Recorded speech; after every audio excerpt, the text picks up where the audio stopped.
യുകെയിലെ പുതിയ കുടിയേറ്റ നയം സംബന്ധിച്ച ആശങ്കകൾ ചർച്ച ചെയ്ത് കൈരളി യുകെ പ്രധാനമന്ത്രി കെയർ സ്റ്റാമർ ഈയിടെ അവതരിപ്പിച്ച ലേബർ പാർട്ടി സർക്കാരിന്റെ പുതിയ കുടിയേറ്റ നയം സമൂഹത്തിൽ വലിയ ആശങ്കകൾക്ക് വഴിവെച്ചിരിക്കുകയാണ്. രാജ്യം ഒരു അപരിചിതരുടെ ദ്വീപായി മാറുന്നു എന്ന ആപൽക്കരമായ പ്രയോഗത്തിലൂടെ വലതുപക്ഷ പാർട്ടികൾ മുന്നോട്ട് വയ്ക്കുന്ന കുടിയേറ്റം നിയന്ത്രിക്കണം എന്ന ആശയമാണ് പ്രധാനമന്ത്രിയുടെ പുതിയ നയത്തിന്റെ കാതൽ. ഇത് ഈ രാജ്യത്ത് കുടിയേറിപ്പാർത്ത ഒട്ടനവധി പ്രവാസി ജോലിക്കാരുടെ ഭാവിയാണ് അനിശ്ചിതത്വത്തിലാക്കിയിട്ടുള്ളത്. പുതിയ നിയമങ്ങൾ വിദ്യാർത്ഥികളെയും പ്രതികൂലമായി ബാധിക്കും. യുകെയിലെ പ്രമുഖ സാമൂഹിക സാംസ്കാരിക സംഘടനയായ കൈരളി യുകെ പ്രവാസി സമൂഹത്തിന്റെ വളർന്നുവരുന്ന ആശങ്കകൾ ചർച്ച ചെയ്യാനും ഈ ആശങ്കകൾ അധികാരികളുടെ ശ്രദ്ധയിൽപ്പെടുത്തി നിയമത്തിൽ കഴിയാവുന്ന ഭേദഗതികൾ വരുത്തുന്നതിന് സർക്കാരിന് മേൽ സമ്മർദ്ദം ചെലുത്തുന്നതിനുമായി ഓൺലൈൻ യോഗം സംഘടിപ്പിച്ചു.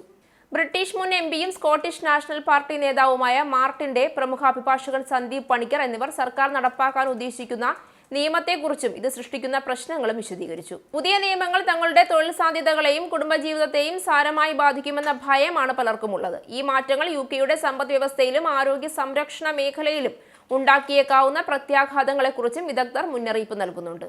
കുടിയേറ്റ സമൂഹത്തിന്റെ ഭാവിയെക്കുറിച്ചുള്ള അനിശ്ചിതത്വം തുടരുകയാണ്. കുടിയേറ്റ സമൂഹത്തിനിടയിൽ വർദ്ധിച്ചുവരുന്ന ഭയവും അനിശ്ചിതത്വവും ഒഴിവാക്കുന്നതിന് സർക്കാർ തലത്തിൽ അടിയന്തര ഇടപെടലുകൾ ഉണ്ടാകണമെന്നും നയത്തിൽ ആവശ്യമായ ഭേദഗതികൾ വരുത്തണമെന്നും യോഗം ആവശ്യപ്പെട്ടു. വരും ദിവസങ്ങളിൽ ഈ വിഷയത്തിൽ കൂടുതൽ ചർച്ചകളും പ്രതിഷേധങ്ങളും സംഘടിപ്പിക്കാനും യോഗത്തിൽ ധാരണയായി. യോഗത്തിൽ Kairali UK president Rajesh Cherian, Kairali UK secretary Naveen Hari, Loka Kerala സഭ അംഗം കുര്യൻ ജേക്കബ് എന്നിവരും പങ്കെടുത്തു.